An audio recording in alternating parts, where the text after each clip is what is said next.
Republican Congressman Andy Biggs of the great state of Arizona, member of the House Judiciary and Oversight Committees, also a candidate for Arizona governor.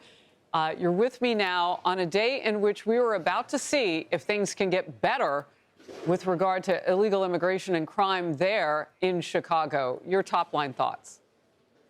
I think this is the answer that Chicagoans want. They want to get rid of their crime.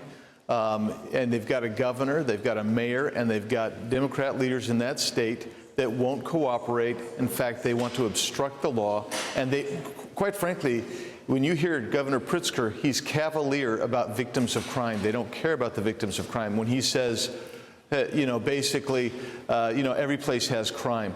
Well, you know what? Then you better get your act together and reduce that crime as much as you possibly can. And they don't seem to want to do that. You know, I mentioned to our audience that you're on the House Judiciary. I want to get your thought about the wins, the victories that President Trump scored, a couple of big legal wins yesterday on his immigration crackdown. The Supreme Court said that ICE can resume conducting its roving arrests and raids in California against suspected illegal immigrants. Your take on the importance of that? Well, I think, to me, it was a common sense ruling, but it is very important because it sends a strong signal to states and sanctuary cities and jurisdictions that ICE can actually enforce the law. It's been given to the law, they've been given that authority, and they can actually exercise that authority and enforce the law. I thought that was a big win, but it seems so commonsensical to me. And quite frankly, I bet you most Americans think your law enforcement agency should be able to enforce the law. You know, I doubt that we can really put a number on it, but it certainly does feel like there are a lot of judges out there who think they can do a whole lot of things against President Trump. Are they flexing to become famous, or is there something else going on? Well, I mean, a lot of these judges are left-wing by nature. A lot of our law schools today teach a total left-wing mantra. They view the judiciary as basically the supreme authority and the three branches of government. And so that's what you're seeing a little bit, I think. And then there's some that just have TDS, so let's just admit that. And so it's tough to get a real fair judge, Harris, it really is. Wow. Well, at least for the time being, this will go on. Do you think that we will see this pop up in another jurisdiction? I mean, the president has closed the border. Like, he has handled Biden's border crisis at this point.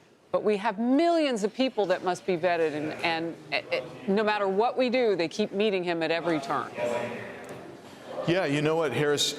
You have, by some estimates, 20 to 25 million people illegally entered the country under Joe Biden. None of them were, I think your last guest said, scraped. Very few were scraped or vetted by the authorities because Biden wouldn't allow that to wouldn't happen. And also you've got hundreds of thousands of children, unaccompanied children that are missing. So you're going to see federal efforts, Tom Homan and ICE and others. They're trying to find those children, number one. They're also trying to get the violent criminals or the career criminals amongst those 20-some-odd million illegal aliens, find them and remove them from the country. And in the course of that, of course, you're going to run into some people who simply entered the country illegally. That doesn't mean they're not criminals, but I mean, they're going to be lumped in with some of these others, but they are here illegally. That's right. And there really is discussion about that between the left and the right. The left thinks, well, if they like you and you came from a place they want to do business with or whatever, or they just want to help the people who are here illegally, then you're really not illegal. And they are. And that's just the bottom line. Closing the border to the illegals has been something that Trump has done expeditiously, and we will cover it all the way. Good to see you. Thank you very much. Thanks, Harris. Good to see you.